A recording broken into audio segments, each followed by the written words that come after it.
What's going on, guys, ladies and gentlemen, boys and girls of the jury? I'm here to show you how I turned this, get that out of here, into this. Ooh, sparkles and magic and things. Let's head on over into the shopping of photos. Oh, okay, the Photoshop. Alright guys, so we are here in Photoshop and I have the image open. I guess I'll give a little insight onto how I shot this photo. I don't remember, I shot this a few months ago. I don't remember the settings exactly, but if I had to guess, it was something. Yeah, it was definitely something. Like that. As for my lights, this was a pretty simple light setup. 2 lights for this one. We got like 1 light right here, bam, orange light, more of like a desaturated orange, pointed at her face. Ooh, giving off all this nice glow. It was a shoot-through umbrella, blah blah blah. Shoot-through umbrella, and so it doesn't matter what you have. It could be a portable sun, but closer to Earth, not as far away. Then you'd probably melt your subject, and then that wouldn't be good. And no one wants a melted subject. Do you want a melted subject? I don't want a melted subject. I don't want to be melted myself. That would suck, because then you wouldn't be able to do the photo shoot or edit it. You wouldn't even get to this video. You wouldn't be watching this. I wouldn't even be making this video right now if I got melted from the sun, the mini sun that I brought closer to Earth for the photo shoot. Okay, back into here. So yeah, I got 1 light right there. As for the second light, it's on the ground. You can't see it. Pointed kind of up towards her back, shooting off light in all directions, like there. Kaboosh. And then she'd be like, whoosh. And then I was like, yeah, but a little bit more like whooshy boom. And then she was like, boom. And I'm like, yeah, that's it. And then that was the photo shoot, done, easy day. Now we're into editing. Bam. Okay, so first things first, you gotta cut your subject out from the background, and there's 1,000 different ways you can do it.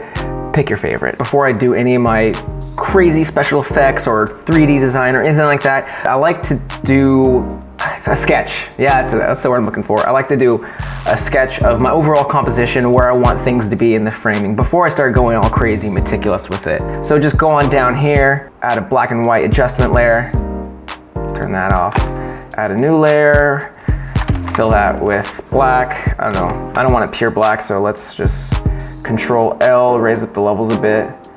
Yeah, that looks right. I know I want some fire and smoke kind of surrounded around here.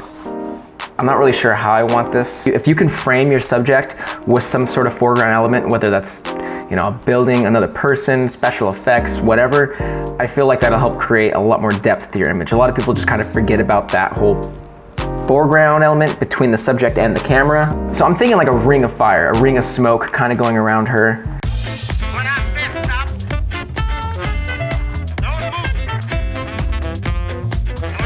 All right, so now that I got the initial SketchUp phase done, I'm pretty happy with the overall composition, how it looks and how everything is laid out in there. The next part is just kind of rendering out all the effects. You could draw this if you're good at drawing smoke, but I suck at drawing, so I'm going to do this in 3D, which is very time consuming, but we're gonna speed up the boring parts for you. All right guys, so here we are inside of Cinema 4D. I got a mock figure just kind of set up, so I have an idea of scale. And then you'll see I have these rings kind of surrounding the figure. And I have a particle emitter set up. Let's go ahead and run through some simulations and see what we got going.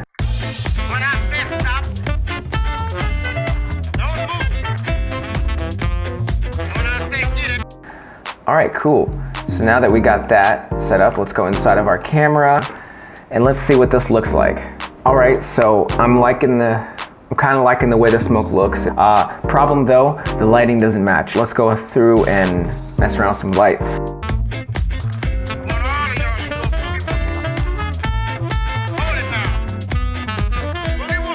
All right, so we're back into Photoshop, finished texturing and rendering and lighting. Pretty happy with how they came out. So let's go ahead and bring this into our image and see what we can do from here. All right, so we got it in here. I'm still gonna work in black and white so we can focus on values.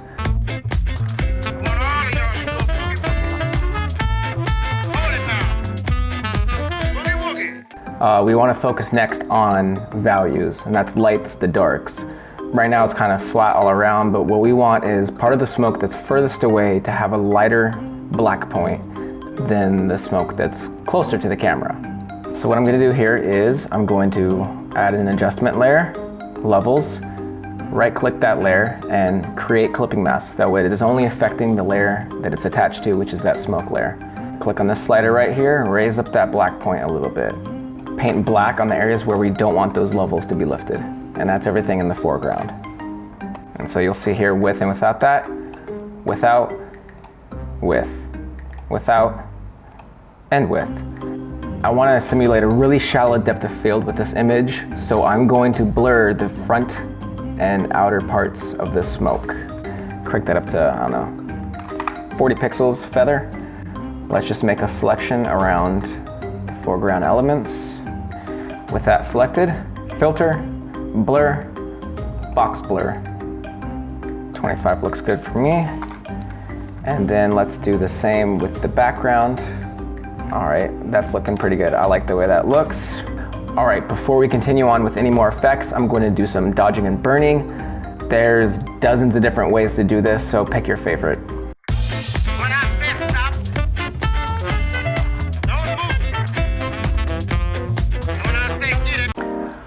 All right, so I'm pretty happy with how the levels look in this. So we can go ahead and start working in color. And you'll see right off the bat, that's looking pretty darn good. So our next step is to fix this gray background. We'll do a radial gradient. I'm liking that, that looks pretty good. All right, so up next, I want to get some nice particle effects going on in here. Let's create a new layer. Set that blending mode of that layer to linear dodge. And let's just click on one of these brushes. Make it a bright yellow. And let's just start painting around. And what we're doing here is we're trying to create floating embers, kind of just creating some nice atmospherics in this image. Now it's not really looking like embers, but don't worry, we will take care of that momentarily. So go ahead and let's just erase away some excess embers that we don't want. We're gonna do multiple layers here, so you don't need to go overboard with this. When I'm doing particle systems, atmospherics, dust, embers, snow, anything that's in the air, I like to do ground and a foreground layer at the very least, a background, midground, and a foreground layer at most. So with this embers layer selected, double click it to bring up the layer style panel. Now first things first, let's create an outer glow. If you don't have this option available, click on this FX and click on outer glow and it will become available. Blending mode to linear dodge. Just copy my settings right now as a good starting point, but no two images are going to be the same. So I want my glow to be somewhat matching the environment. A very saturated orange. And the two main sliders that I play around with the most are the size and the range. So just kind of play around with it until you have something that you like. Once you've done that, if you want to add a little bit more ambiance to your particles, duplicate that layer, go back into the layer styles, go to outer glow and make the size of the glow much larger. Finally, let's finish it off with a little bit of motion blur. Let's go ahead and add a box blur to both of these background layers. All right, that's looking good. Now let's continue on with the foreground.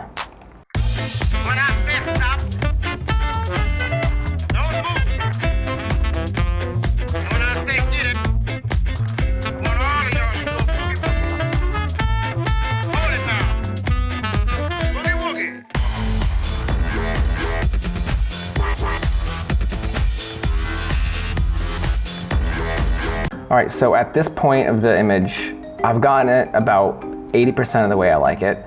And at this stage, I'm going to just kind of focus on blending in all the different elements and atmospherics together so it looks a little bit more cohesive. So one of my favorite ways to kind of bring an image together is by adding in flares or bloom, as it's called.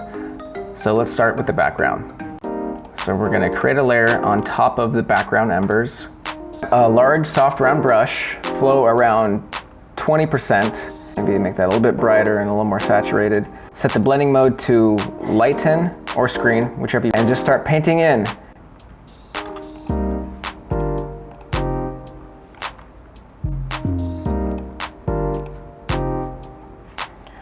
All right, that's looking good.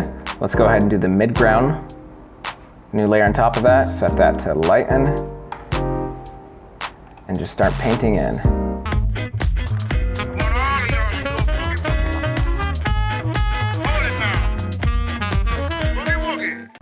Don't forget to save. Just don't forget that step. That's so crucial. I cannot tell you how many hours I've wasted having to redo things because I forgot to save and my program crashed. It's the worst. Okay. Yeah, so it's looking freaking cool. I like this a lot. Are pretty much there. I'd say about 90-95% of the way. All we have left is some fine details, some color dodging, some color grading, add some film grain and sharpening, and I think that's about it for this image. So let's go ahead, knock that out and see what we got.